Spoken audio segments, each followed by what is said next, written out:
16 de esta doctrina, hermanos. Vamos mirando ya los últimos temas, pero aunque son los últimos temas nos vamos a demorar un poco acá, obviamente. Tenemos que comenzamos a mirar, después de la venida de Cristo, comenzamos a mirar el milenio. Veíamos unas posturas milenarias y sobre todo veíamos Apocalipsis 20, analizando estas posturas.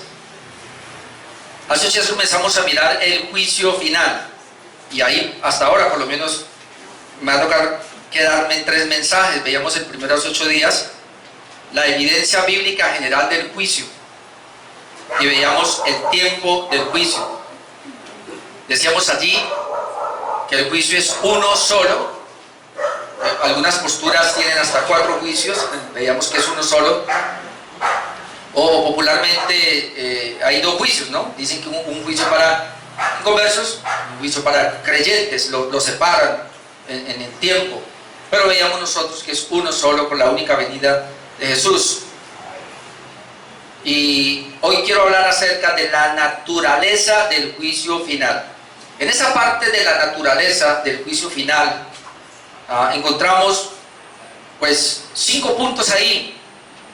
Obvio no puedo mencionarlos todos hoy, pero primero vamos a hablar de Jesucristo será el juez de dicho juicio. Número 2, el juicio a los creyentes. Número 3, el juicio a los incrédulos, aunque no está separado, pero en la enseñanza lo vamos a separar. El juicio a los ángeles, número 4, y número 5, las implicaciones del juicio final.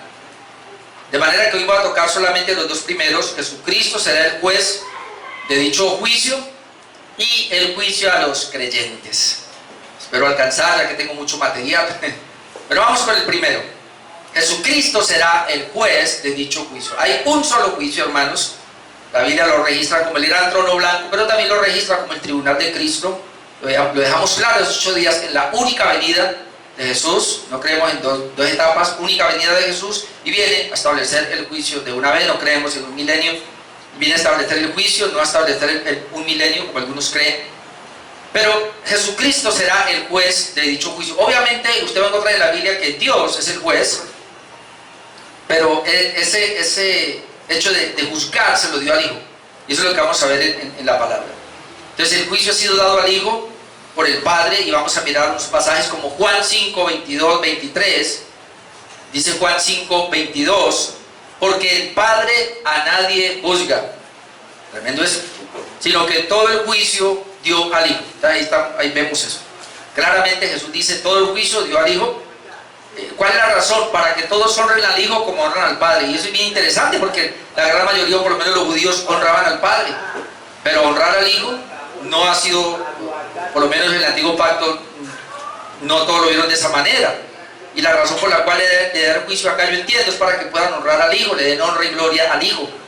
Dice que el que no honra al Hijo, pues no honra al Padre que le envió. Versículo 26. Porque como el Padre tiene vida en sí mismo, así también ha dado al Hijo tener vida en sí mismo, y también le dio autoridad de hacer juicio. Ahí está, le dio el Padre, le dio al Hijo autoridad de hacer juicio, por cuanto es el Hijo del hombre. O como dijimos, porque es el Hijo de Dios, el enviado, el Dios hombre. Pasamos a Juan capítulo 8, versículo 15 al 16, donde encontramos también la misma referencia de cómo el Padre le ha dado al Hijo el que sea el que juzgue en ese trono final. Juan 8:15 dice, vosotros juzgáis según la carne, yo no juzgo a nadie. Jesús dice, yo no juzgo a nadie. Entonces, ¿cómo así? Espera, a ver, sigamos leyendo. Y si yo juzgo, aquí yo no juzgo a nadie, pero luego dice, y si yo juzgo, dice que si juzga, ahora le explico eso. Dice que mi juicio es verdadero, porque no soy yo solo, sino yo y el Padre que me envió. Yo y el que me envió, el Padre. Ahora entendamos esto. Cuando él dice que yo no juzgo a nadie, esto está muy relacionado con el texto que sigue, y lo voy a leer de una vez para que entablemos qué es lo que le está diciendo. Juan 12, 47 al 48. Juan 12, 47 dice, al que oye mis palabras y no las guarda, noten que oye mis palabras, y esto es impresionante porque quiere decir que sí escucharon el Evangelio. Al que oye mis palabras pero no las guarda, no las obedece, o sea, no, en este caso no hubo regeneración en él, pero oyó las palabras de Jesús, oyó el Evangelio pero no hubo regeneración en él, dice que yo no le juzgo. Jesús dice yo no le juzgo, otra vez yo no le juzgo. Luego dice, porque no he venido a juzgar al mundo. Es bien interesante. No he venido. Entonces aquí ya entendemos que está hablando de la primera venida. No he venido a juzgar al mundo, sino a salvar al mundo. ¿Cuál es el propósito de la primera venida de Jesús? Salvar al mundo. Él no vino a juzgar a nadie, no vino a emitir juicios, sino a salvar al mundo. 48. El que me rechaza y no recibe mis palabras, tiene quien le juzgue. ¿Quién le va a juzgar? Dice, la palabra que he hablado, ella le juzgará en el día postrero. Entonces cuando dice, otra vez saltando a Juan 8:15, cuando dice que yo no juzgo a nadie, y luego dice, y si yo juzgo, está diciendo, en la primera venida yo no juzgo a nadie, pero en mi segunda venida vengo a juzgar. Pero en un sentido él no juzga, sino que juzga son las palabras que él habló. Es decir, la gente entonces va a ser juzgada. Cristo se va a sentar en el trono a juzgar a la humanidad y lo va a juzgar por su evangelio. Y lo va a juzgar por la palabra de Dios. Como el juicio entonces es por la palabra de Dios, por el evangelio, entonces todo el mundo cae ahí. Y es un juicio tanto para inconversos como para creyentes. Bien interesante eso. Así que dejémoslo claro. Él no vino a juzgar a nadie en su primera venida, pero en su segunda venida sí.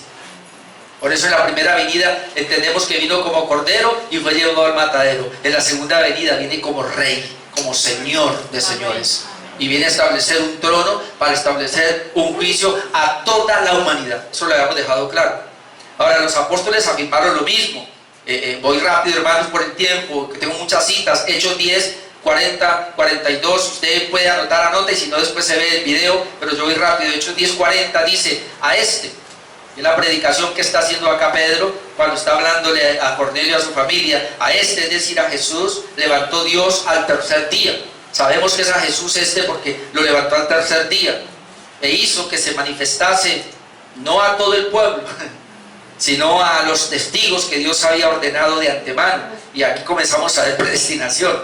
¿Y quiénes son esos? A nosotros que comimos y vivimos con Él después que resucitó de los muertos. Y luego lo que dice, y nos mandó que predicásemos al pueblo y testificásemos que Él es el que Dios ha puesto por juez de vivos y muertos. ¿Vio?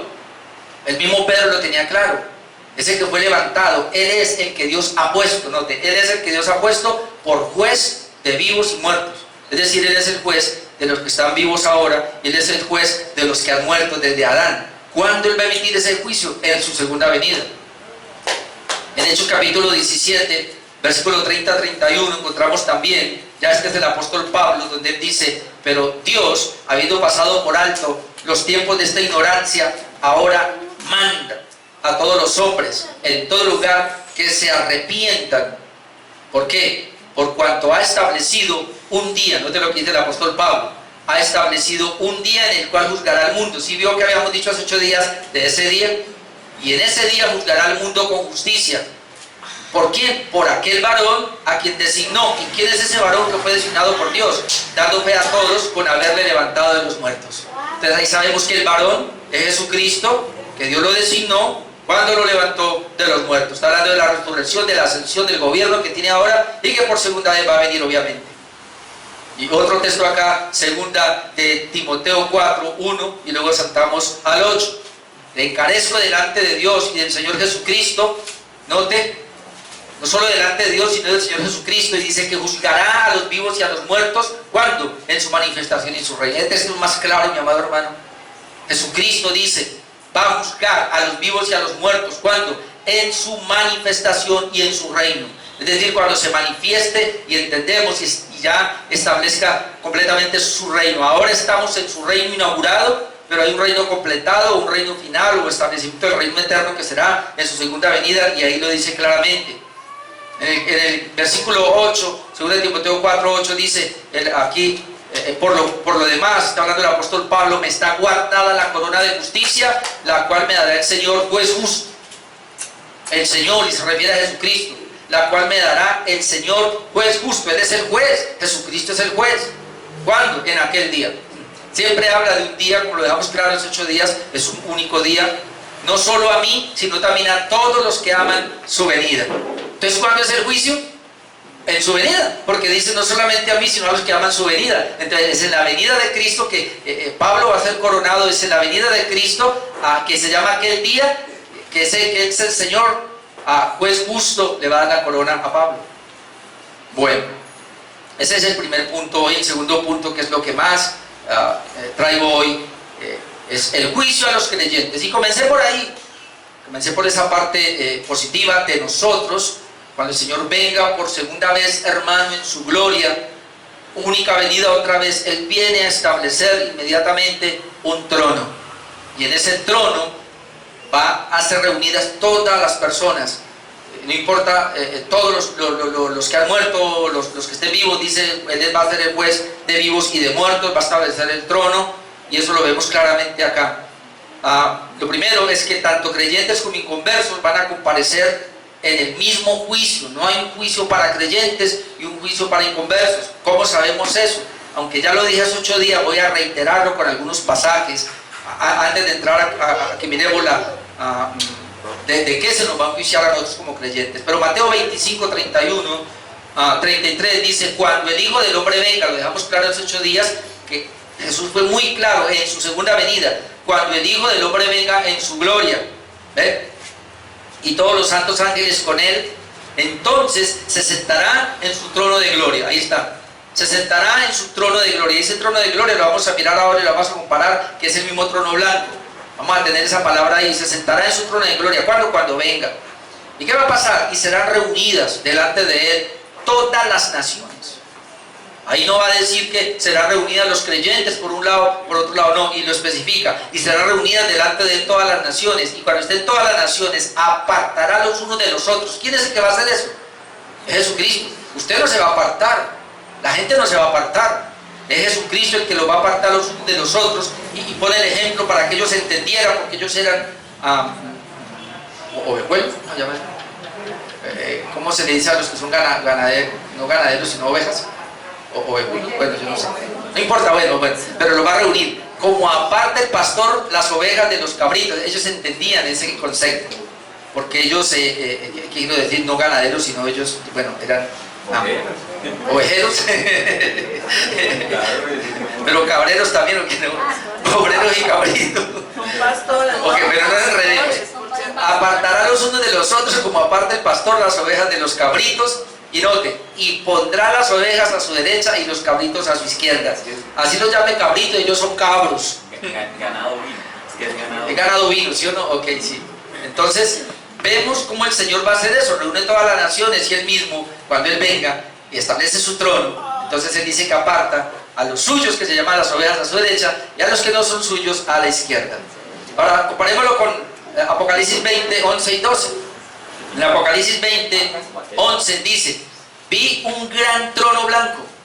Ahora vamos a mirar, vea la semejanza. Arriba dice el trono de gloria, y acá dice: vi un gran trono blanco, y el que estaba sentado en él, de delante del cual huyeron la tierra y el cielo. Vio que lo mismo reunió delante de todas las naciones, pero aquí está hablando que reunió la tierra, todas las naciones y también el cielo, porque es un juicio único también para los ángeles, como lo veremos más adelante.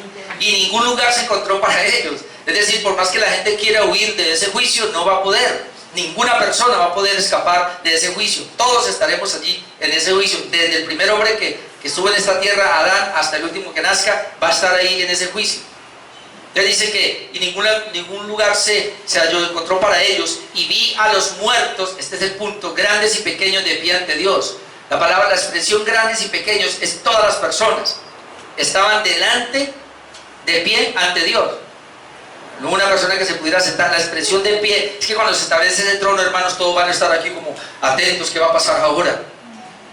Y los libros fueron abiertos. Ya entendemos que hay una especie de libros que serán abiertos. Ahora no son libros literales, es la computadora de Dios, es la mente de Dios, es el conocimiento de Dios que Él tiene. Los libros dicen que entonces serán abiertos, y otro libro fue abierto, también fue abierto, el cual es el libro de la vida. Entonces, bien interesante, aquí hay libros que se van a abrir y aquí hay otro libro que se va a abrir. A los creyentes se les va a abrir el libro de la vida.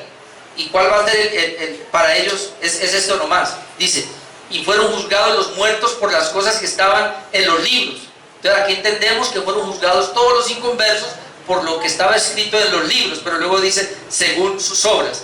Más adelante dice: el que no se ha escrito en el libro de la vida fue lanzado al lago de fuego. Es decir, entonces el creyente será juzgado, en este caso, por el libro que representa a Jesucristo, pero ahora vamos a mirar algo más amplio. Otro texto acá que nos ayuda a entender de ese juicio, que es para un único juicio, un trono, que es para creyentes e inconversos, Romanos 2, 5 al 8. En Romanos 2, 5 al 8 dice: pero por tu dureza y por tu corazón no arrepentido, atesoras para ti mismo ira para el día de la ira. Para el día de la ira y de la revelación del justo juicio de Dios. ¿Ve? Va a haber en la venida de Cristo, está el justo juicio de Dios, pero también es lo mismo que el día de la ira. Es el justo juicio de Dios, porque todos los juicios que se han dado en esta tierra son injustos. Pero en cambio el juicio de Dios va a ser justo.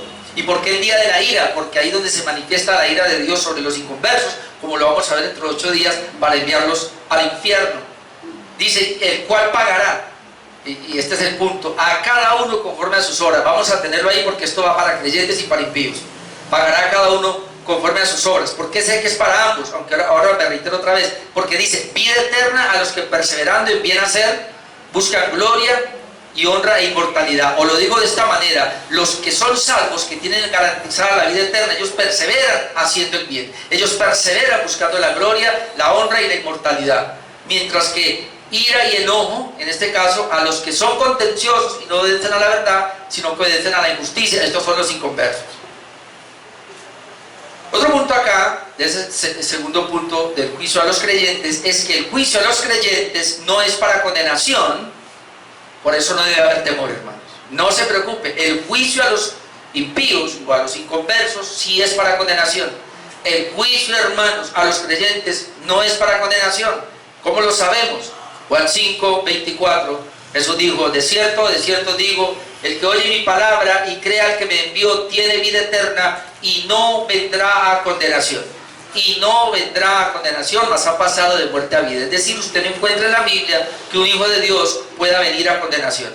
Romanos 8:1. Ahora pues, ninguna condenación hay para los que están en Cristo Jesús. ¿Cuántos están en Cristo Jesús? Amén. No hay condenación para usted, no hay condenación para el que esté, ninguna hay. El mismo Romanos 8, pero 33 y 34 dice: ¿quién acusará a los escogidos de Dios? ¿Quién? Si usted es un escogido de Dios, dígame, ¿quién lo va a acusar? Y luego dice: Dios es el que justifica. ¿Por qué dice Dios es el que justifica? Porque a ti te pudieran acusar por pecado, a mí también. De hecho, a mí me pueden acusar, y de hecho lo hacen las personas por pecado. Lo hacemos. Pero dice: ¿quién lo puede acusar? Entonces Dios es el que justifica. ¿Por qué no me pueden acusar a mí? Porque Dios borró mi pecado. La palabra justificación es que Él me ve sin pecado, por la obra de Cristo en la cruz del Calvario. Y hay un detalle aquí, que era lo que veíamos hace 8 días. ¿Por qué Él es mi abogado? Porque tú puedes ver tu pecado, de hecho, debes arrepentirte cuando pecas como creyente, pero Dios es nuestro abogado. Lo veíamos hace 8 días en el estudio, ¿se acuerdan? Que como Él es mi abogado, ¿cómo es que Él va a abogar por mí?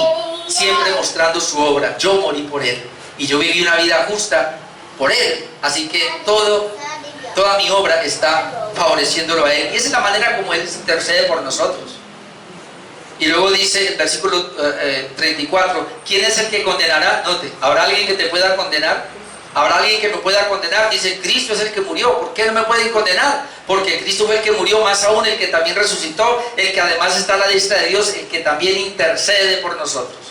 Entonces dijimos que la intercesión delante del Padre es aplicando toda su obra, la obra, habíamos dicho, su obediencia activa y su obediencia pasiva a mi favor. Ya lo aplicó por la fe, ya nosotros somos justos, de tal manera que no hay ninguna condenación. Así que, hermanos, no teman encontrarse delante del Señor en el día del juicio, porque tú ya eres salvo. Y hay una alegría y hay un gozo inmenso, eso nadie lo va a cambiar. Las personas que estemos delante de ese trono vamos a gozarnos cuando venga el Señor. Así se establezca ese trono, y por un lado de pronto a la izquierda eche candela, yo no sé cómo era eso, pero tú y yo vamos a estar gozándonos, hermanos, en la presencia del Señor. Cuando es alegre tanto, espérense. Eso es bueno y eso lo vamos a tener claro. Pero ahora vamos a otro punto. Antes, el juicio de los creyentes, noten, es para evaluar y otorgar grados de recompensa según la gestión de cada creyente. ¿Por qué se tiene que dar un juicio para creyentes? Porque el Señor va a evaluar nuestra obra, la gestión de nuestra obra, de lo que Dios nos dio, de lo que Dios nos encomendó, del don que nos dio, del talento que nos dio, del ministerio, de la responsabilidad. aún de su ley que nos entregó. Como creyentes, Él tiene que evaluar eso. Y la evaluación, hermano, otra vez no es para condenarte. La evaluación es para recompensarnos. Y aún, hermanos, yo leía de algunos escritores que decían, y eso es tan tremendo, que obviamente, y tenemos que entender eso, que va a haber gente que va a recibir más premios. Va a haber gente que va a ser mayormente recompensada, porque yo no puedo compararme a otros predicadores. Hay predicadores que hacen el mejor trabajo que hago yo, predican mejor que yo. Hay creyentes que son mejores que nosotros desde el punto de vista nuestro, obviamente. Hay creyentes que son más responsables que tú. Hay creyentes que son más responsables que yo, que hacen la tarea más dedicados. Tal vez nosotros tenemos algo que vamos a mirar ahora que puede estar estorbando de alguna manera la recompensa. Así que el Señor va a recompensar todo esto. Por lo menos hay 5 cosas que le va a mostrar de lo que el Señor va a recompensar, la razón por la cual nos va a recompensar o nos va a dejar de recompensar. Y eso lo tenemos que tener claro. Ahora, yo digo esto, como estamos salvos y como estamos en una alegría, en un gozo eterno de estar delante de nuestro Señor, de estar delante de nuestro Rey, hermanos, ninguna persona, porque ya no hay pecado, va a envidiar o va a tener envidia de alguien que de pronto tenga más recompensa. No, así sea algo pequeño, todos nosotros nos vamos a gozar delante del Señor por la salvación que tenemos, que fue por gracia. Pero obviamente hay un juicio, y eso es lo que vamos a ver. Voy a mostrarle algunos pasajes en términos generales, como el Señor lo que hace es evaluar y va a otorgar grados de recompensa. Cuando hablamos grados de recompensa es porque no a todos les va a pagar de la misma manera. Así está en la palabra, y no podemos evaluar esto, porque muchos dirán, yo llego allá sin contar de que sea salvo y pare de contar. Ya estando allá ya es ganancia. Claro que ya es ganancia, una gracia del Señor, pero hay un trabajo acá. Y yo siempre pienso eso, ¿por qué el Señor me salvó de una manera tan temprana? Porque yo nací y mi mamá me enseñó los versículos desde muy temprano y me enseñó a orar desde muy temprano. Porque desde adolescente yo comencé a ir a la iglesia, porque aunque traté de volarme, pero otra vez en la juventud muy temprano el Señor me agarró. Cuando yo tenía 17 años, esa etapa de 17 años fue un año totalmente en este mundo, hice de todo en este mundo, descarriado totalmente. Y muchos pensarían, ¿y cómo no que era salvo? Porque supuestamente había hecho una decisión de fe cuando tenía 16 años, me duró un año nomás. Pero luego Dios, de una manera milagrosa, hermanos, me sacó de Guachito a las 4 de la mañana, borracho. Me sacó de Guachito, hermanos, con un dolor al otro día, que mi mamá solamente sabe que era el jueves y no se me quitaba. Y yo llamo a un pastor a que ore por mí, a mí nunca se me olvida eso. Yo ya tenía 18 años, ya los había cumplido. Desde el lunes hasta el jueves no se me quitaba lo que tenía, ese daño de estómago por el licor que había ingerido. Le dije a un pastor a las 5:30 de la tarde que iba a estudiar, ore por mí, que vivía con nosotros en la casa. Oró por mí y no se me fue. Y seguí luchando y luchando. A las 7 de la noche, más o menos 7:30 en mi cuarto, caí de rodillas. Le dije, Dios mío, solo dije eso, Señor, si tú me quitas este dolor, el domingo el sábado voy a los jóvenes. Se desapareció el dolor ahí mismo. El sábado estaba yo en los jóvenes, pero qué lucha, porque por la mañana comenzaron a llamarme mis amigos, las amigas, que esta noche había una rumba, que iban a ir, no sé quiénes que iban allá, y yo ya había comprometido la palabra, hermano. Yo fui a los jóvenes.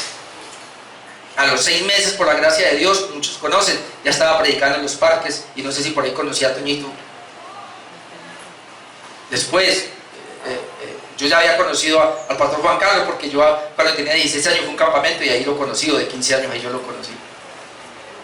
Ahí está Toño, que está allá, y ya después yo para ese tipo, él llegó después, tenía 18 años, 19 años, a los 20 años estaba casándome con mi esposa, y a los 22 años estaba ejerciendo el pastorado. Es la gracia de Dios, hermano. Amén. La gracia de Dios. Pero de ahí para acá he pensado, ¿por qué lo hiciste tan temprano, Señor? Y déjeme decirle que en este momento tengo más temor yo que tú mismo allá, porque son muchos años en el evangelio, porque son muchos años en el pastorado.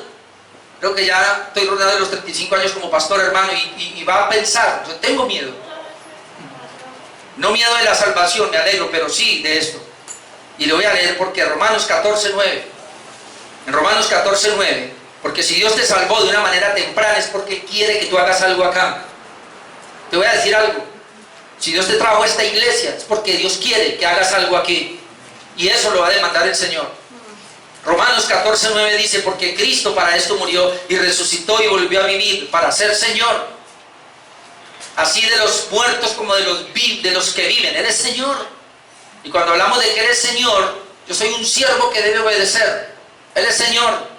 Pero tú, ¿por qué juzgas a tu hermano? Ahí hay un problema.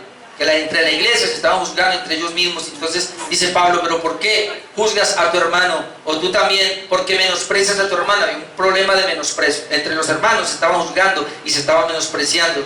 Entonces dice, ¿por qué lo haces? Porque todos compareceremos ante el tribunal de Cristo. ¿Por qué lo haces aquí? Si vamos a comparecer todos ante el tribunal de Cristo. Note la palabra tribunal. ¿Usted sabe por qué significa tribunal? Donde vamos a ser juzgados. Donde hay un juez. Y ahí el juez es Jesucristo. Ahí ya no hay abogado. Para los impíos no hay abogado. Pero hay un juez. Pero ese juez es tu abogado y mi abogado. A la vez, y eso es impresionante, los impíos tienen un juez sentado en el trono blanco. Para ellos no hay abogado. Para el infierno. Pero tú y yo tenemos un juez. Y hay que entender que está delante de nosotros y nos va a juzgar. Pero Él es nuestro abogado también. Y todos compareceremos ante el tribunal de Cristo, porque escrito está, vivo yo, dice el Señor. Este me lo soy mi mamá cuando era niño. Vivo yo, dice el Señor, que ante mí se doblará toda rodilla y toda lengua confesará a Dios. No en ese trono, ante Él se va a doblar toda rodilla y toda lengua va a confesar que Jesucristo es el Señor. Toda lengua confesará a Dios. Bueno, Jesucristo el Señor dice otro pasaje. De manera que cada uno de nosotros, note acá, cada uno de nosotros dará a Dios cuenta de sí. Cada uno de nosotros. Tú y yo muchas veces jugamos con el Evangelio. Tú y yo muchas veces nos permitimos ciertos pecados. Tú y yo muchas veces somos muy volubles en las cosas de Dios.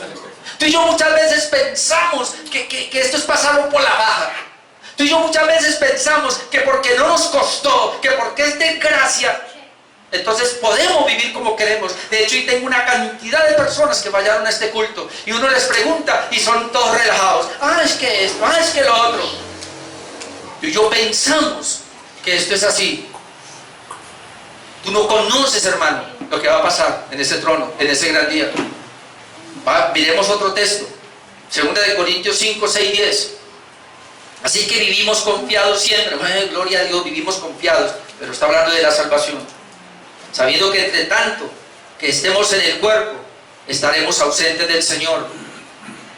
Porque por fe andamos, no por vista. Y que por fe andamos y no es por vista, tiene que ver que por fe es que estamos en el cuerpo, pero un día vamos a estar presentes al Señor. Ese es por fe andamos, de saber que un día vamos a estar presentes al Señor y no por vista. Pero confiamos y más quisiéramos estar ausentes del cuerpo, note. Yo quisiera estar ausente del cuerpo y presente al Señor. Por tanto, note lo que dice aquí Pablo. Y si no vuelvo a este pasaje, téngalo claro, porque dice, por tanto, procuramos, yo lo subrayé, procuramos también. Él está pensando que un día va a estar presente al Señor, y entonces dice, como consecuencia de eso, procuramos también, o ausentes o presentes, serle agradables. Un día voy a tener que presentarme delante del Señor. Así que mientras esté en este cuerpo, diría Pablo, yo procuro, ausente o presente, es decir, sea que esté acá o sea que esté allá, yo procuro serle agradable. ¿Por qué? Porque es necesario que todos nosotros comparezcamos ante el tribunal de Cristo. ¿Para qué? Para que cada uno reciba según lo que haya hecho. Para que cada uno reciba según lo que haya hecho mientras estaba en el cuerpo, sea bueno o sea malo. Hermano, Dios, desde el momento de la conversión, de ahí para acá, que somos nuevas criaturas en Cristo, de ahí para acá, el Señor nos va a evaluar. Y el Señor va a mirar nuestra gestión. Aquí está diciendo claro, porque esto es para creyentes, que es necesario que todos comparezcamos en el tribunal de Cristo, para que, y me llamó la atención esta parte, para que cada uno reciba, esa es la recompensa, para que cada uno reciba según lo que haya hecho mientras estaba en el cuerpo, sea bueno o sea malo. Muchos aquí de pronto pensaron que era recibir la salvación por gracia, y ya soy salvo, gloria a Dios, y voy a vivir mi vida como que si no tuviera a quién responderle. Él es el Señor, Él es el Rey, y Él es el juez. Amén. Pablo dice procuramos. Yo cuando pasé por ahí, se me lloroseaban los ojos y le decía, Señor, yo también quiero procurar. Perdóname, Señor, cuando no te he agradado, pero yo también quiero procurar serte agradable. No solo cuando esté allá, sino cuando estoy aquí en este cuerpo. Porque un día voy a presentarme ante Dios. Estoy hablando solamente de que los creyentes van a presentarse allá. Otro pasaje más. 1 Corintios 3, 10 al 15. 1 Corintios 3. 1 Corintios 3, 10 al 15. Note, conforme a la gracia de Dios que me ha sido dada, yo como perito arquitecto puse el fundamento. Ahí está la clave, el fundamento. Ahora vamos a decir el fundamento y otro edifica encima. Hay un fundamento y hay quien edifica encima del fundamento. Pero cada uno mire cómo sobreedifica. Hay un fundamento. Nosotros edificamos encima de ese fundamento y tenemos que tener cuidado cómo sobreedificamos. Cada uno mire cómo sobreedifica. Porque nadie puede poner otro fundamento que el que está puesto, el cual es Jesucristo. Ya sabemos cuál es el fundamento. El fundamento es Cristo, o el cimiento es Cristo. Y tú y yo vamos a construir. Y dice que tenemos que tener cuidado cómo vamos a construir. Y si sobre este fundamento alguno edificare, tú y yo vamos a edificar con diferentes materiales. Vuelvo y lo digo, aunque es una metáfora de una edificación, para que la entendamos, todos estamos, los creyentes ahora, en ese fundamento. Pero en ese fundamento que es Cristo, vamos a edificar. Desde Cristo se edifica, no de afuera de Él. Desde Cristo parte la edificación. Y tú y yo vamos a edificar. Y dependiendo de esa edificación, dependiendo del material con que lo hagamos, recibiremos recompensa o no. Porque mire lo que dice ahora. Cristo es el fundamento. Versículo 12. Y si sobre este fundamento alguno edificare oro, plata, piedras preciosas, madera, heno, hojarasca. Hay 6 materiales ahí. Ahora dice, la obra. ¿Cómo es que edificamos? De acuerdo a nuestras obras. Entonces dice, la obra de cada uno se hará manifiesta. ¿Cómo? Porque el día la declarará. ¿Cuál día? Pues el día del juicio. Declarará la obra tuya y la obra mía. Ahora le voy a decir cuál es el tipo de material. Dice que allí va a ser declarado, pues por el fuego. Es un juicio. ¿Se acuerda? ¿Qué dijo Juan el Bautista? Él os bautizará con Espíritu Santo y fuego. Hay un fuego allí, hermano. Y hay un fuego que sé que va a ser enviado, en este caso un bautismo del Señor para los impíos. Y lo va a enviar al infierno. Pero hay otra clase de fuego que tiene que ver con el mismo Cristo, que le va a enviar fuego, ya no a la persona porque es salva, no al creyente porque es salvo, pero sí a la obra del creyente. Lo sigo leyendo. La obra de cada uno se hará manifiesta. Esa obra se va a hacer manifiesta. De cada uno de nosotros. Nadie va a quedar por fuera. Todos los creyentes estamos allí. Y esa obra de cada uno, no es la obra de la iglesia, no es la obra de un ministerio, es la obra de cada uno. No es la obra de su cónyuge. No es que mi esposa va a decir, yo voy al lado de mi esposo. Va a ser juzgada mi obra como pastor y va a ser juzgada la obra de mi esposa como esposa de este pastor. Individual. Entonces individual. No, yo entro con papá. No, mis hijas. Tú, hijitas, cada una va a ser evaluada.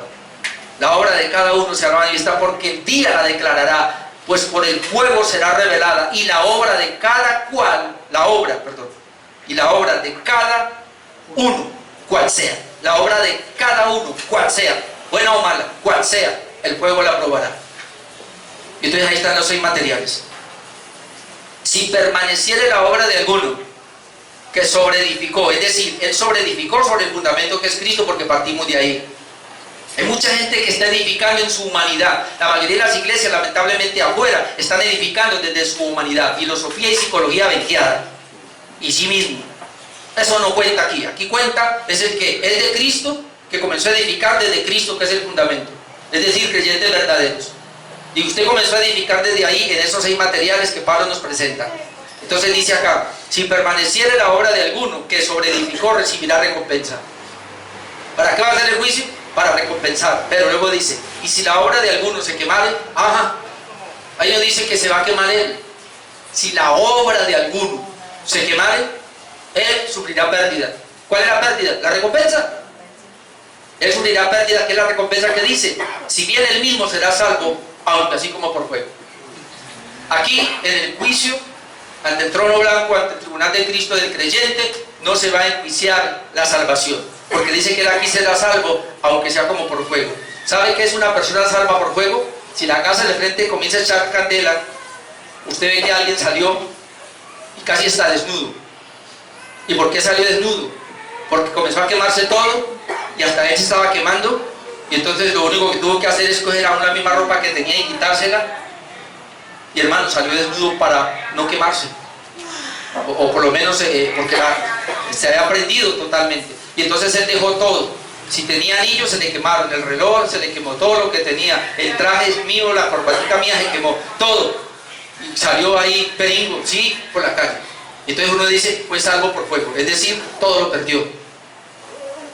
Él es salvo, pero lo perdió todo, porque la obra de aquel día, su obra, fue pasada por fuego. ¿Usted no teme eso? ¿Usted no teme eso? Que delante de Dios diga, ¿cuándo te convertiste? Te di la oportunidad, ¿cuántos años? Te envié a esa iglesia, ¿cuántos años llevas? ¿Qué has hecho? ¿Qué hiciste? Yo tengo temor aquí, mi hermano. Ahora sí, ¿qué se juzgará en el día del juicio de los creyentes? Esto es muy amplio, pero yo traje solamente 5 cosas. Me va a tener paciencia, hermano. ¿Qué se juzgará en el día del juicio a los creyentes? Vamos a hablar de los creyentes. Se van a juzgar 5 cosas, es lo que yo puedo ver allí. Primero, ya lo dijimos, pero se van a juzgar las obras de cada creyente. Así que no voy a repetir lo que ya dije. Pero en 1 Corintios 3, pero revolvámonos 7 y 8, dice, así que ni el que planta es algo, ni el que riega, sino Dios, que da el crecimiento. Versículo 8. Y el que planta y el que riega son la misma cosa, aunque cada uno recibirá su recompensa conforme a su labor. Cada uno, no importa si usted plantó, no importa si usted regó, igual el crecimiento lo dio Dios. Nosotros no somos responsables de resultados, el crecimiento lo dio Dios. Yo no soy responsable, mi amado hermano, de que la gente venga o no venga. Yo no soy responsable, y voy a ir más allá, ni siquiera de que tú cambies. Eso lo hace Dios. Yo soy responsable de traer una palabra que sea la palabra de Dios. Yo soy responsable de ser fiel al llamado que Él me puso. Esa es mi responsabilidad. Amén. Amén. Entonces dice, cada uno recibirá su recompensa conforme a su labor. Así que aquí se va a probar la labor o la obra de cada uno. En 1 Pedro 1:17, y si invocáis por Padre a aquel que sin asesión de personas juzga según la obra de cada uno. Dios juzga según la obra de cada uno. Conducíos con temor todo el tiempo de vuestra peregrinación. Pedro dice, condúzcase con temor todo el tiempo de su cristianismo. ¿Por qué? Porque Él va a juzgar según la obra de cada uno. A veces no nos predican esto y por eso hay mucho cristiano chabacano por ahí.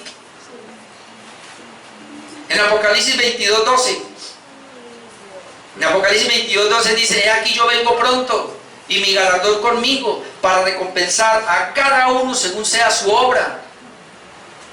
Lo primero que el Señor va a juzgar es nuestras obras, porque aunque no fuimos salvos por obras, fuimos salvos para buenas obras, y esas buenas obras Dios las tiene en cuenta. Efesios 6:5-8, siervos, obedeced a vuestros amos terrenales con temor y temblor, con sencillez de vuestro corazón, como a Cristo, no sirviendo al ojo como los que quieren agradar a los hombres, sino como siervos de Cristo, de corazón, haciendo la voluntad de Dios. Note acá, sirviendo de buena voluntad como al Señor y no a los hombres, sabiendo que el bien que cada uno hiciere, ese recibirá del Señor, sea siervo o sea libre. Amén. El bien que cada uno hiciere a los demás, ese mismo bien, la recompensa va a recibir del Señor.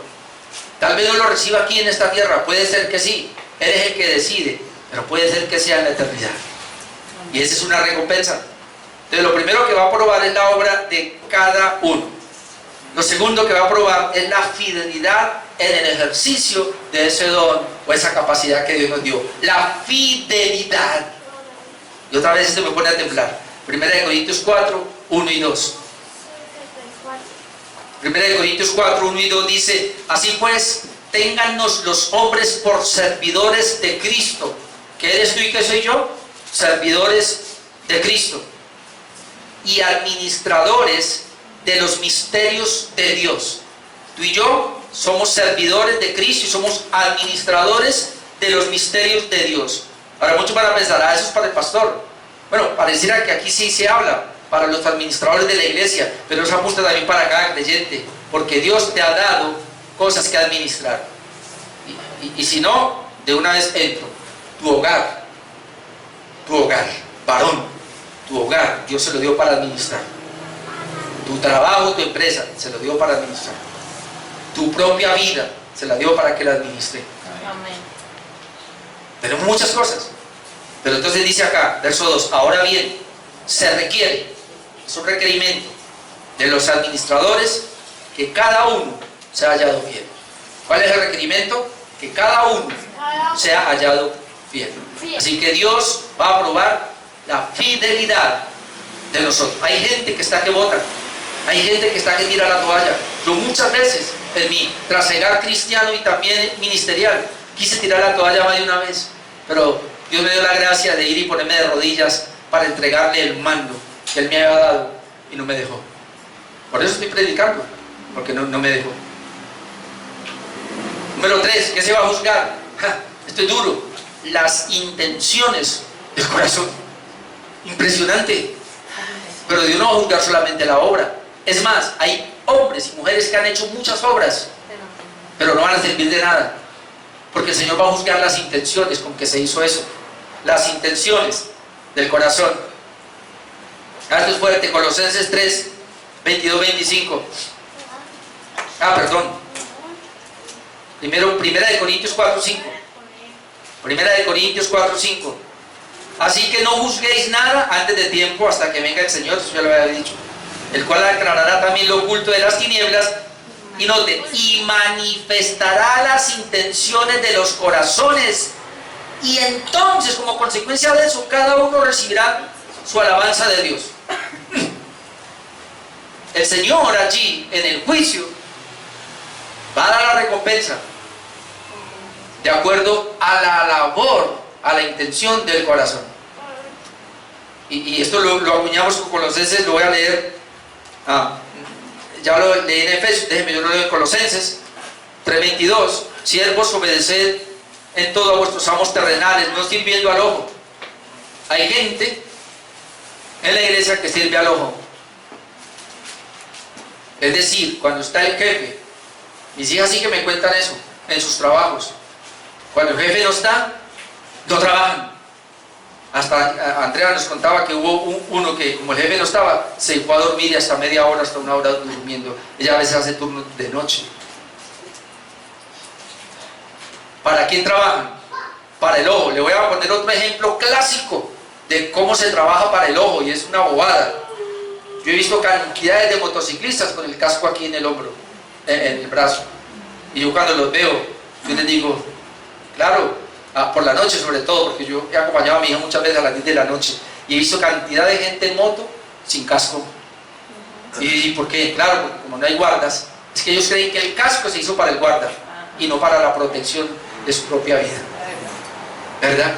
Sirven al ojo, y cuando ven el guarda, frenan y se ponen el casco. Y así hay mucha gente.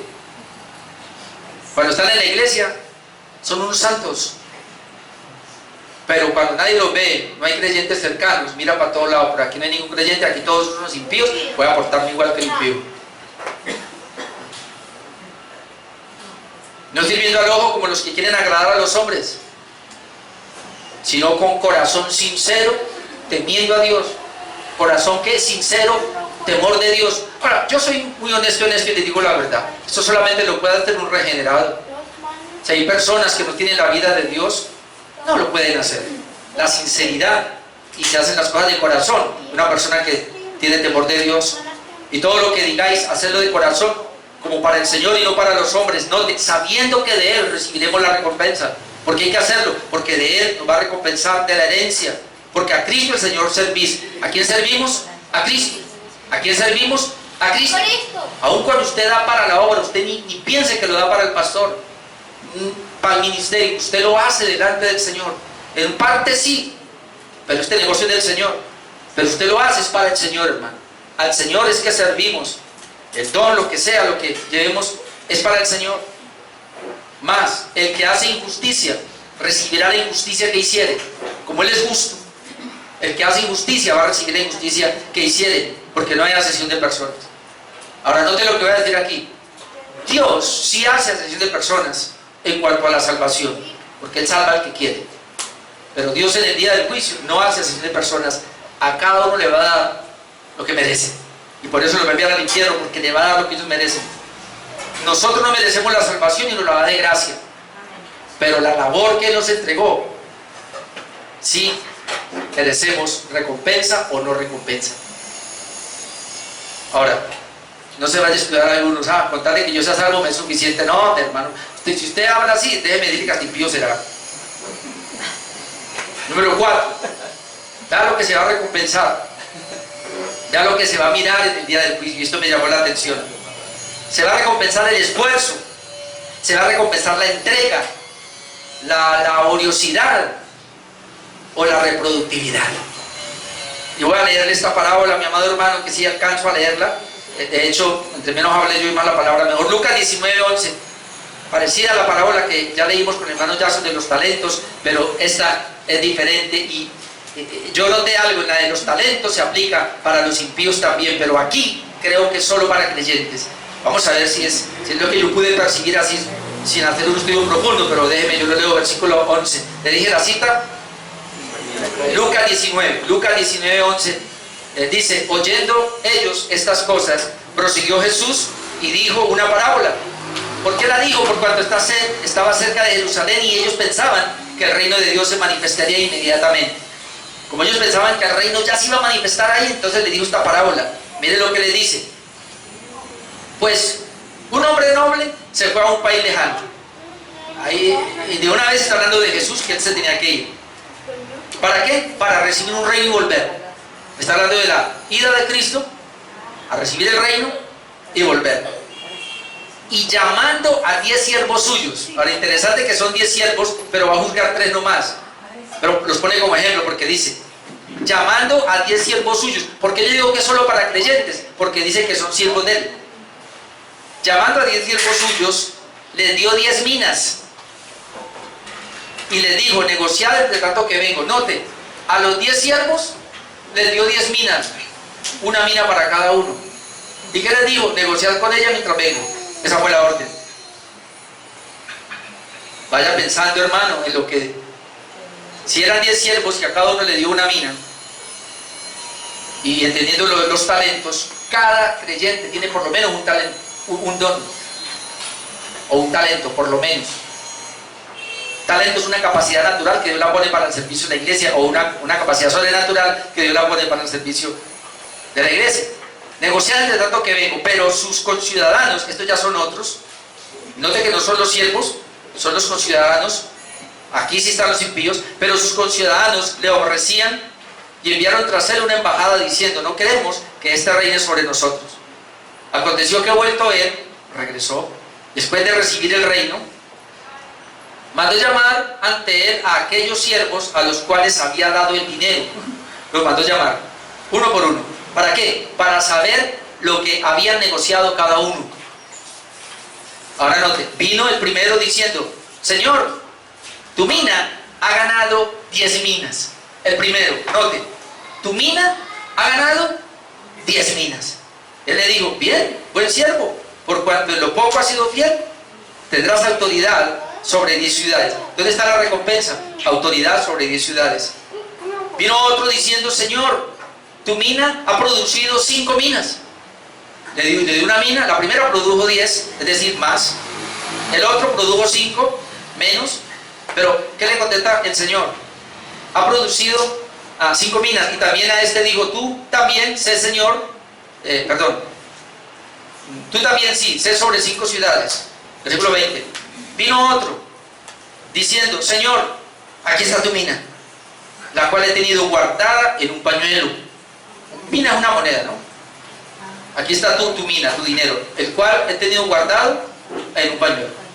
¿Por qué lo hice? ¿Por qué lo hizo así? Porque tuve miedo de ti, por cuanto eres hombre severo, que toma lo que no pusiste y ciega lo que no sembraste. Entonces le dijo, mal siervo. Note que es un siervo de él. Le dice, mal siervo, por tu propia boca te juzgo. Ahí lo está juzgando. ¿Sabías que yo era hombre severo, que tomo lo que no puse y que ciego lo que no sembré? Note, ¿por qué? La pregunta que le hace, ¿por qué pues no pusiste mi dinero en el banco? Si es que tú no querías trabajar, haga algo con eso. ¿Por qué no pusiste mi dinero en el banco para que al volver yo lo hubiera recibido con los intereses? Con los intereses. Yo pudiera aplicar esto, que hay personas que no son levantados para, de alguna manera no evangelizan, pero si ellos están en la iglesia y preparan evangelistas, es más o menos la idea, hay intereses. Porque entonces si prepara un evangelista, forma un discípulo y él va y hace discípulo y evangelista, bueno, ahí está ganando porque lo formó. Y es la idea más o menos de los intereses. 24, y dijo a los que estaban presentes, note lo que le dice, quitadle la mina y dadla al que tiene 10 minas. Ellos le dijeron, Señor, tiene 10 minas. Pues yo digo que a todo el que tiene se le dará, mas al que no tiene, aún lo que tiene se le quitará, porque le habrá dado una mina. Y aún lo que tiene, es decir, esa mina se le quitará.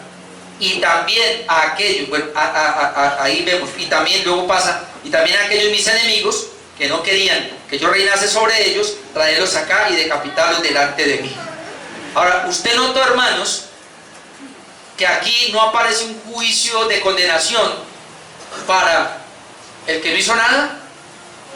Son 10 siervos, pero ahí aparecen solo 3.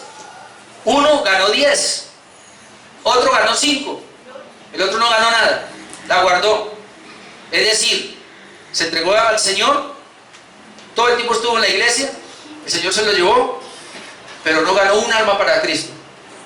Pero no oró por nadie, no aconsejó a nadie, no hizo nada, ni dio para la obra. Yo no sé cómo poner eso, de qué manera ponerlo. No hizo nada, pero se sentaba ahí. Y era un hijo de Dios, y era un siervo. El Señor le dice, quiten eso que tiene. Es decir, pasó pelado, pasó como escapando de fuego. Pasó raspando. Pasó raspando. Sí, no tuvo mérito alguno, nada. Él fue salvo, porque eso es lo que yo entiendo, porque era siervo de él. Porque luego hace un juicio para los que le rechazaron.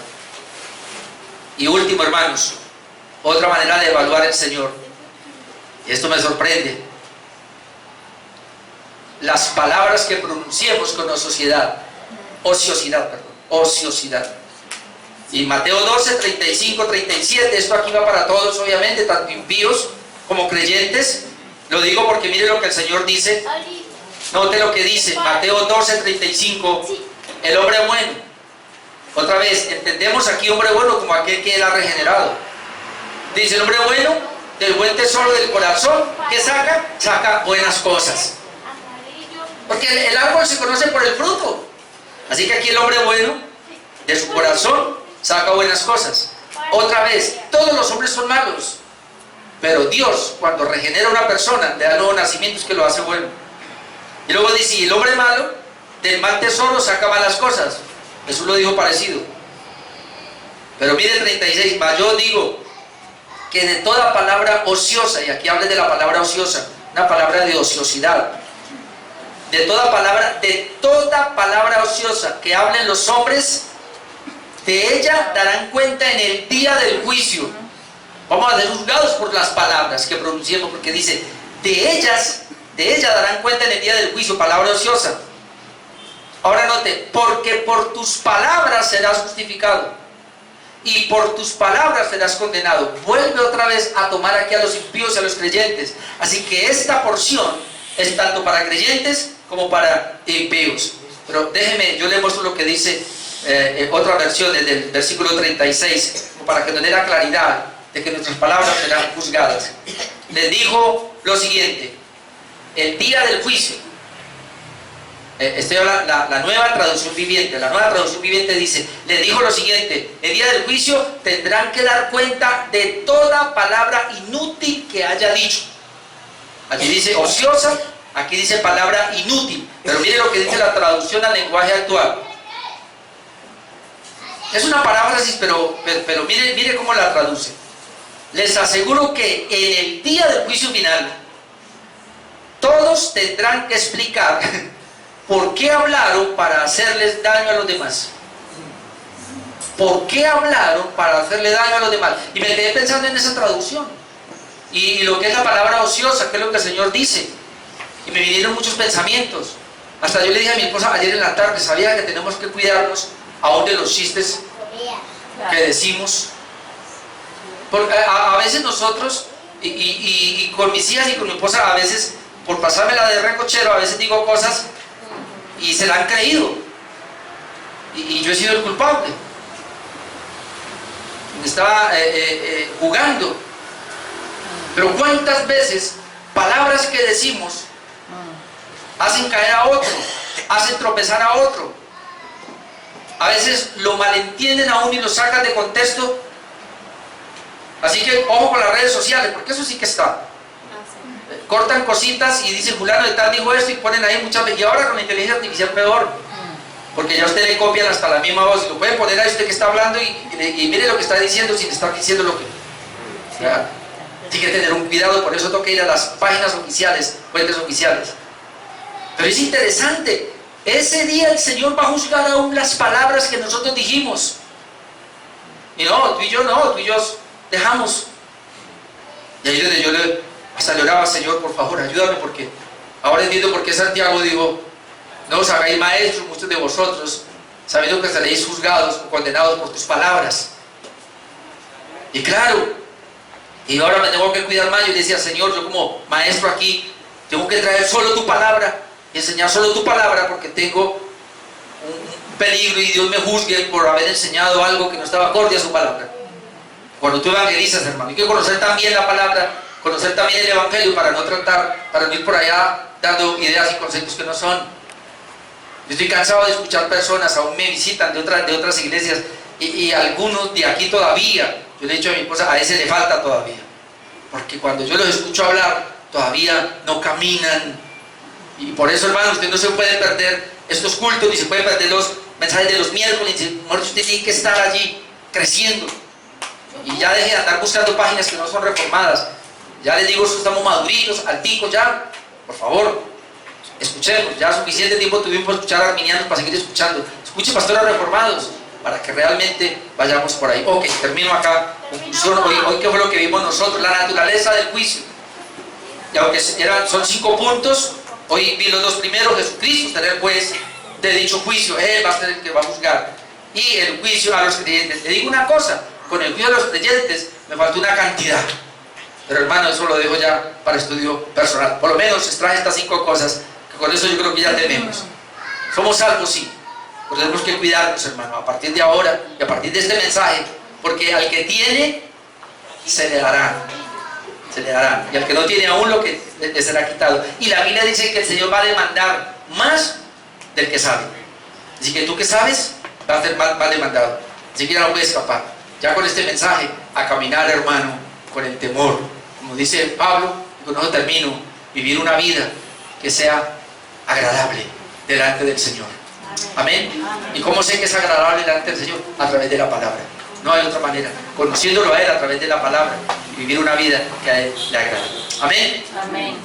Vamos a orar.